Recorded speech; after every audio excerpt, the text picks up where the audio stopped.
ordinary till you see the core side of it. And what you're looking for is the story behind the news. We bring it to you from Lagos, the commercial capital of Nigeria. Giving you all sides and political stories round the clock. Every detail from the start line to the final whistle. CoreTV News, expanding your view.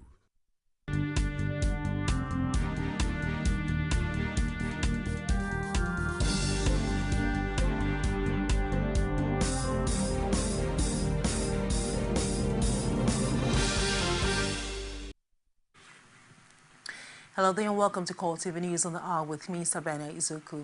The Nigerian authorities have admitted that government negotiators have not been speaking with the real leaders of Boko Haram more than 2 weeks after announcing a ceasefire deal. This position emerged at the National Council of State meeting presided over by President Goodluck Jonathan. Akwa Ibom State Governor Godswill Akpabio, who briefed journalists on the outcome of the meeting, also insisted that no agreement has been reached. He, however, confirmed that the Chadian government facilitated meetings with people who claim to be representing the insurgents. A high-level contact with the Republic of Chad was made, and that some persons who acted on behalf of Boko Haram and who claimed to have authority also had discussions with them, and then some Nigerian officials were with them. And then, of course, no agreement has been reached yet. It's just that the press may probably misunderstood what was reported. The discussions are ongoing. What came out from the National Security Advisor's briefing was the fact that the president will do everything possible to ensure the release of those young girls and to ensure the protection of lives and properties. And that will include dialogue where you can have the people to dialogue with, because you cannot dialogue with people who are faceless. And so we must do everything possible to ensure that on both sides the casualties are minimized and that peace returns to the country in the shortest possible time. We are all very concerned, and we look forward to a day where the real Boko Haram people will come out and actually have a direct dialogue with Nigerians so that peace can return to the northeastern region. The Chief of Defense Staff, Air Marshal Alex Bade, insists that Nigeria is not helpless in spite of upsurge of Boko Haram attacks in the northeast in recent weeks. I beg your pardon. He was responding to questions from State House correspondent who sought his views on the recent loss of his hometown in Adamawa State to insurgents. So what are we doing to reclaim our fallen territories to Boko Haram, sir? No, don't worry. We'll talk later. Are we helpless? How can Nigeria be helpless? How can Nigeria be helpless? No, that's enough. His own home base. They send Listen. If CDF loses his hometown, it's the same thing as losing Lagos. It's the same thing as losing Enugu. Any part of Nigeria that is lost, CDS carries the weight. Okay, so it's immaterial whether it's my hometown, whether it's my house that is burnt, or Emeka's house, or whoever's house burnt in Nigeria. The CDS is pained. What does that? And away from that, the United Nations has allocated 3.5 million naira, that's about 580 million naira, for humanitarian operations in northeast Nigeria. The fund, according to the UN Resident Coordinator Dauda Torre, is for water, sanitation and hygiene, needs of displaced persons in Borno and Yobe State. The UN statement indicates that the allocation brings the total curve funding for Nigeria in 2014 to $5 million. It comes a few weeks after $1.5 million the world body granted the aid agencies to help stem the Ebola crisis.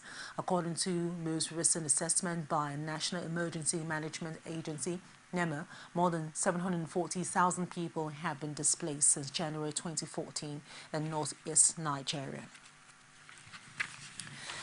And away from that, the Council of State, presided over by President Goodluck Jonathan, has confirmed the appointment of Suleiman Abba as the substantive Inspector General of Police. He was confirmed at a police council meeting held by the president in a presidential villa shortly before the Council of State session. Presidential spokesman Ruben Abati disclosed this to newsmen at the State House. Abba was appointed acting Inspector General on the 1st of August after retirement of his predecessor, Mohammed Abubakar. He is the country's 17th indigenous head of Nigerian police. Not about the person of Mr. Abba. I think the issue you are referring to is the decision of the IG to withdraw the security details of the Speaker of the Federal House of Representatives, Honorable Aminu Tambuwa. Now, before then, I'm not aware that anybody had issues. It is the decision of the police, which shocked many of us, myself inclusive, that has led to those settlements. But incidentally, this issue was not discussed at Council because, as the President advised, because the matter is in court, the Council could not discuss it. Now, I think that is all I would say. I'm clear that the IG must see Nigeria for what it is. It's a multi-party democracy. It must act according to the police law, not according to police convenience. These are my personal views. Reflection on the responsibilities, reflection on the expectations. Certainly, I have to work hard to ensure that I meet up to the expectations of the office. Truly, Nigerians, and in fact, all people in Nigeria deserve the best from us so that we make the environment safer and secured. I assure you, having reflected on all this, we will ensure that we manage all the resources in the charge of the Nigeria Police to ensure that they are used judiciously for the safety and security of the people in Nigeria.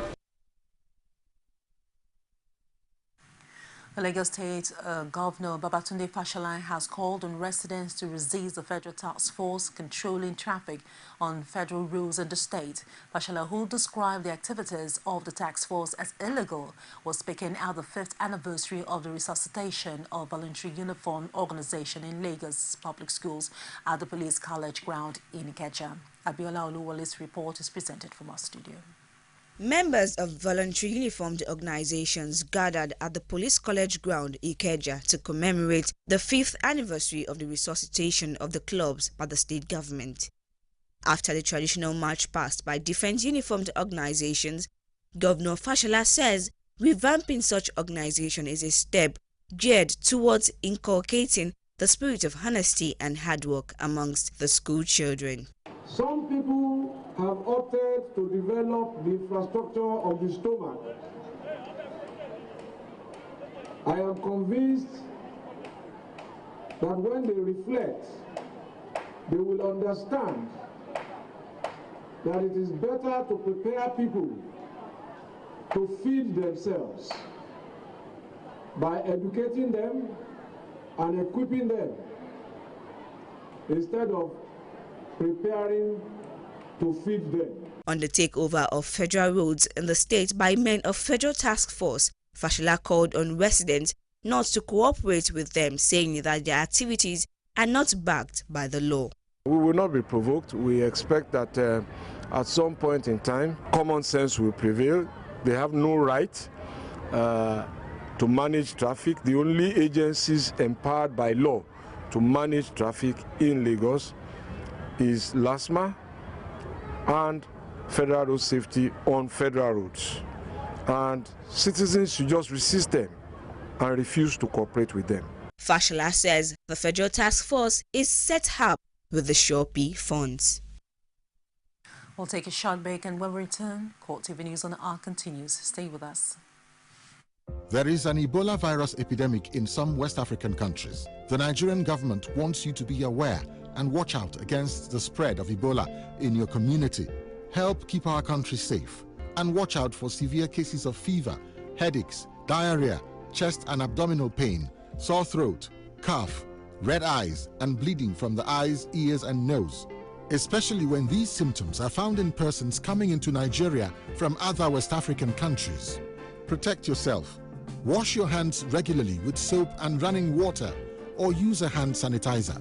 Avoid contact with the blood, urine, feces, or saliva of animals like bats, monkeys, gorillas, chimpanzees, or infected persons. The Ebola virus is deadly. Don't catch it. Don't spread it. This message is brought to you by the Federal Ministry of Information. Welcome back to the news. For more information, you can reach us on our social media platform on facebook.com/CoreTV News, or on Twitter at CoreTV News NG, on our YouTube, youtube.com/CoreTV, leave space, and the news. A fresh challenge has come for National Chairman of the People's Democratic Party, Adamu Muazu. As member of the party, Emmanuel Onu filed a fresh suit asking the Federal High Court in Abuja to remove him from office as National Chairman of the party. Onu asked the court to remove Muazu and reinstate the immediate past national chairman of the party, Bamanga Tugu, whose resignation on the 15th of January 2014, he argued, was not in conformity with the provisions of the party's constitution. Muazu was on January 15th appointed by the party's National Executive Committee to succeed Tugu, who, the plaintiff argued, resigned under circumstances that never followed due process. A lawyer and a member of the PDP, Ezionu Indubusi, had on September 23rd filed a similar suit before the same court, seeking an order sacking Muazu as the PDP national chairman. Indubusi had asked the court to remove Muazu on the grounds that he did not emerge as the national chairman of the party through an election at the special convention of the party, as stipulated by the party's constitution. The older case has yet to be heard by the court. One of Nigeria's newest political parties, United Progressive Party (UPP), says it will make a difference in the 2015 general elections by fielding credible candidates for all elective positions. To ensure this happens, the party says female aspirants on the party's platform would not be required to pay any nomination fee. The national chairman, Chekwas Okorie, told journalists after the party's National Executive Council meeting that the UPP is keen on doing well in its first election since its registration in 2012. Okorie, who was the founding chairman of APGA, also made a case for a level playing field for all political parties, irrespective of their pedigree.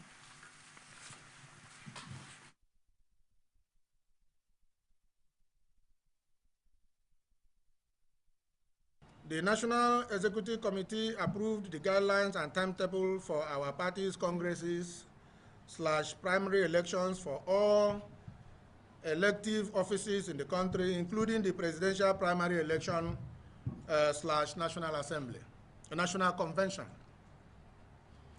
The National Executive Committee directs that only eligible candidates who have fulfilled the minimum condition contained in the party's guidelines for the general election shall be sponsored by the party to fly the party's flag at the elections.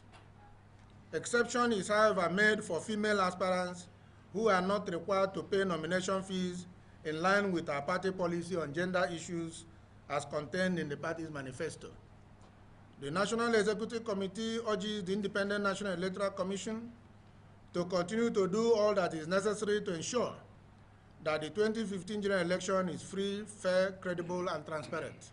The National Executive Committee urges President Goodluck Ebele Jonathan to encourage and indeed direct all security agencies, especially the Nigeria Police, to exhibit high level of discipline, civility, non-partisanship, and even-handed in all its activities before, during, and after the elections.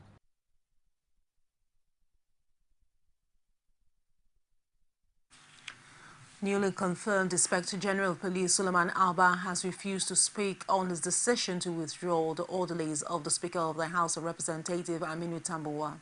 He told State House correspondents shortly after the National Council of State meeting that, since the matter is in court, he would prefer to remain silent. Many people believe you are too partisan in handling the affairs of the province. As far as this issue is concerned, how will you react to this? Well, that is a matter before the courts, and that is, prejudice for me to comment on it. So it is a matter before the court. I think we have to wait for that. I wouldn't want to have any problem with the share. But does it concern you that that matter is hitting on the polity? Well, it's still a matter before the court. I think whatever the consequences to the polity, we have to wait for that. The Governorship Election Petition Tribunal in Osogbo has delivered a ruling on the application challenging the competence of the tribunal and that of the petition of the PDP be taken alongside the substantive hearing. Chairman of the panel, Elizabeth Ikpejime, says all other motions will be taken with the substantive matter of the petition. Rashid has more on this report. Delivering the ruling, which came a day late due to the illness of one of the panel members, Chairman Elizabeth Ikpejime ruled that the preliminary objection challenging the competence of the petition of the PDP and the local standard of the tribunal in hearing the petition be taken alongside the substantive matter. The legal team of both the PDP and the APC, however, differ on the ruling. This is the first victory. The respondents lost the argument in this application, and the tribunal were very happy that they saw the need for very quick disposal of this petition, and therefore they ruled in our favor that all the preliminary objections should be taken together with the petition. They will not tell you a thing like that. You see, maybe they were interpreting that motion as an attempt to delay the proceedings, but what you will find is that in several petitions in which we have appeared, in which even PDP Council appeared together with us, these issues were taken preliminarily and resolved by the tribunals. But this attitude varies from tribunal to tribunal. Governorship candidate of the PDP, Iyiola Omishore, who attended the tribunal sitting, posits that the ruling is good as it checks the time-wasting strategy of the APC, an assertion quickly dismissed by the APC Council as gross misinterpretation. So despite the fact that APC and Ogboshola expectedly we want to waste time because they are counting the days we are going to send them out of Osun State, but the petitioner is mindful that just must be done, dispensed off in very good time in the interest of Osun voters. No. They have not decided. They say we don't want to decide it now. That's what they said. That's the meaning of it. We don't want to decide the question now. We will defer that question until the end of the day. That is the meaning of the ruling. Observers at the court were, however, surprised to see a former governor of the state, Olagunsoye Oyinlola, who appeared as one of the counsels to the APC. He had this to say on the ruling. Well, I think I'm just cutting my teeth in the legal practice, and I will not want to commit any somersault. Anything referring to the tribunal, I think you can either ask from the lead counsel, Chief Olujimi, or the Attorney General. With the ruling, all parties present thereafter presented their proposal for the pretrial as the tribunal ordered the filing of formulated issues on the 5th and adjourned sitting till the 6th of November 2014. Rashid, CoreTV News, Osogbo. As 2015 general elections approaches, INEC's resident electoral commissioner, Adekunle Ogunmola, enjoins eligible citizens to take part in the permanent voters' cards and continuous voters registration exercise, as well as urging them to make the process less tedious for persons with disabilities by giving them preference at collection and voting pools. Omotayo Alo was at the media launch of Civic Education on Inclusive Voter Participation organized by the State Accountability and Voice Initiative survey and filed in this report. Voters' participation at an election forms a vital part of democracy. For a government to be of the people, for the people and by the people, its popularity is tested at the polls by the people. With this in mind, a civil society group, State Accountability and Voice Initiative survey, has stressed the need for maximum electoral participation by eligible citizens, especially those with disabilities. if you see persons with disability on the queue, just allow them to go to the front. You know, for them coming out, they've gone a long way. So when you see persons with disability on the queue, or pregnant women, or people in the vulnerable groups, just allow them to go to the front so that they could participate. Election exercises, according to the group, are stressful for persons with disabilities. A wife of a visually impaired and the national president, Deaf Women Association, Adedoyin Beyoku Alase, added that there is need for members of the society to also show respect for the physically challenged. I am married to a blind person, and I find when I go with my last election, when I go with my husband to vote, it's quite stressful at times. You don't know what you're going to expect at the polling station. You don't know whether the NEC official will, or the security agents are sensitized enough to give you quick access so that you will go back on time, or they know what to do with you, or you don't know. You just believe that we have to just dare to go and vote. We have even this upcoming registration or permanent voters card collection. We have to dare to go and collect it because you don't know what you're going to meet on ground. During an election, communication must take place, and the deaf person needs to hear what is being said there, what they are doing, and they need to ask, where do I go? What is this? What is that? Even with the registration coming up now, we need to communicate with the registration officer to know what to do and what not to do. That is why I said we need interpreter everywhere. Resident Electoral Commissioner for Lagos State, Adekunle Ogunmola, expressed the need for Nigerians to fully participate in the forthcoming permanent voter cards and continuous voter registration exercises, while making a commitment to make provision for people with disabilities in the process. The society has not really developed to what obtains in some other parts of the world. But I do know, like I told them, that when a physically challenged gets to the polling unit, Nigerians have a way of giving them priority when it comes to voting. So they will not be discriminated against in whatever form. With results of past elections showing little or no representation of the Nigerian population with disabilities, organizers of this event hope for more responsive representation in the 2015 general elections and in the future. Omotayo Alo, CoreTV News, Lagos. The National Primary Healthcare Development Agency says Nigeria is on the verge of being free from polio virus. Executive Director of the agency, Ado Mohammed, told a gathering of local and international aid agencies in Abuja that the country has not recorded a case of virus in nearly 5 months. He added that this proves that Nigeria has been successful in stopping the transmission of the virus.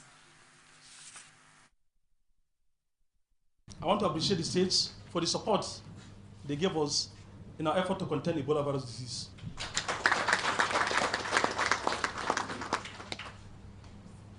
I also want to support the states for the support we are receiving with regard to polio eradication. Because by December this year, Nigeria, God willing, will interrupt transmission of polio virus for the very first time in this year. We are now about 4.5 months without a single case of polio virus in Nigeria. And we've also have not seen a single case of polio virus type 3 for 25 months. So effectively, we've interrupted type 3 polio virus. But this credit goes to the states because what we do from Abuja is to advocate to you, to provide the guidance, to provide the leadership, but driving the process itself is by the states. And outside Nigeria, Ukraine's President Petro Poroshenko has ordered army reinforcement to key southern and eastern cities in case of a new rebel offensive. Poroshenko says the units were to protect Mariupol, Bryansk, Kharkiv, and the north of Lugansk region. He spoke after meeting security chiefs in the wake of disputed pools in rebel-held areas of Donetsk and Lugansk. He said he will still committed to the current peace process, but has proposed cancelling a key plank of the plan. The peace process was laid out on the 5th of September ceasefire deal agreed in Minsk, Belarus. Angered by the elections, Poroshenko has proposed scrapping a law that gives special status to Donetsk and Lugansk. Both regions staged swearing-in ceremonies for their pro-Russian leader on Tuesday following elections there on Sunday.